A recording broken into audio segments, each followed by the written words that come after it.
so many things are dependent upon Zion Williamson being healthy this year, and not just healthy, him being fully committed to his recovery in the event of an injury, him showing some development, him going right more, developing somewhat of a mid-range game, a floater.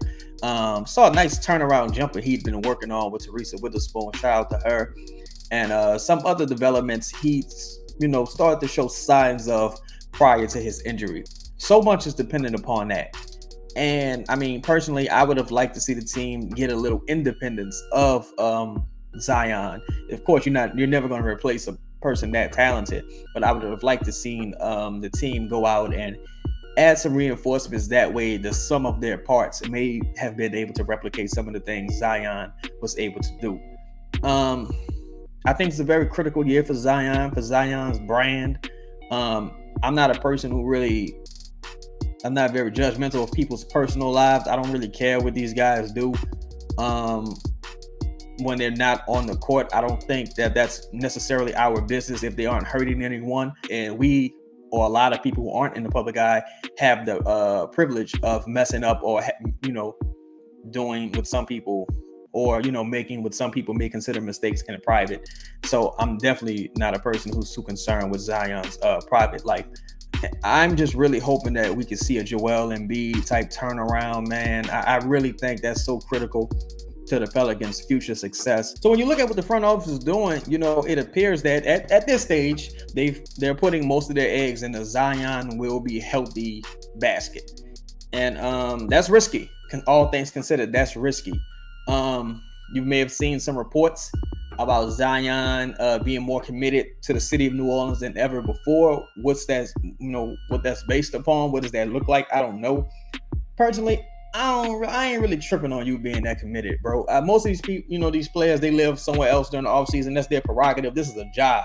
You know what I'm saying? If I work at McDonald's, I hope they don't expect me to go put a pallet on the floor somewhere about a grease trap and sleep there every night. You know what I'm saying? This is a job. I don't really care about them being committed to the city and embracing it. I don't care about all that. I want you to be committed to being the best player possible when on the floor.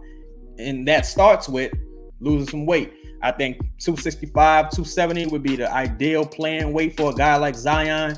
I understand that's something that's not going to happen overnight. Maybe you lose about 10 to 15 pounds at a time. You know what I'm saying? I think, you use some of the season to shed more of that weight. Hopefully there's no injuries. And if there is an injury that, he's taking his recovery, very serious, and he isn't in a fragile mental state to where he kind of relapses and goes to some of those detrimental habits.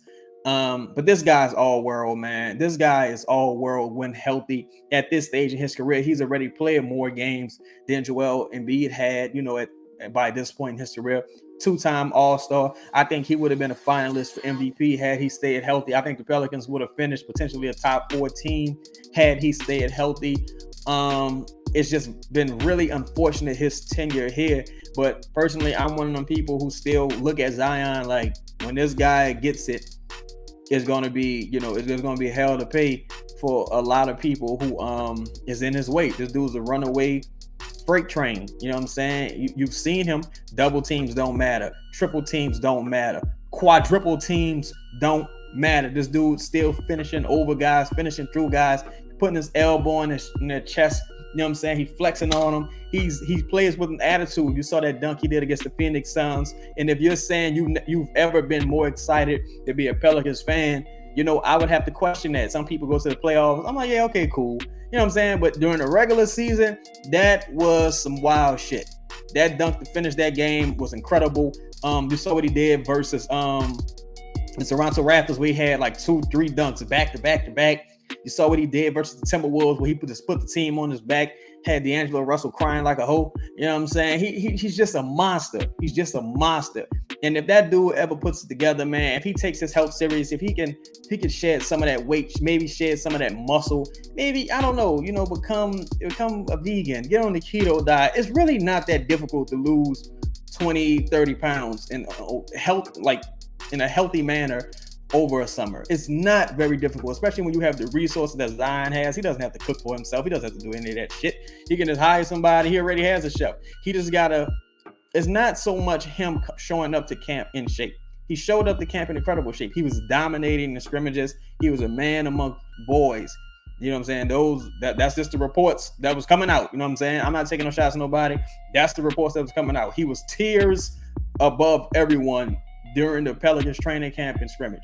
But again, once he gets hurt, all that shit goes away. So we need for him to take his help serious and to believe in himself the way everyone else does, and for his camp to back off. Because, you know what I'm saying, if his camp wasn't as involved, who knows how the recovery process would have gone this season in particular. You know what I'm saying? The foot stuff, I don't know. That the meniscus thing, that was, more so everything else. And this year, there's no excuses. So don't let your camp become an excuse. Don't let your weight become an excuse. Go out there, you already lost $40 million by not making an All-NBA team. You already lost it. Who knows what other sponsors you may lose, given, recent events. I'm gonna say recent events. Who knows how many more sponsors you may lose. Go out there and show these motherfuckers what time it is, brother. Can't make the club in the tub. We counting on you. We need you to do this.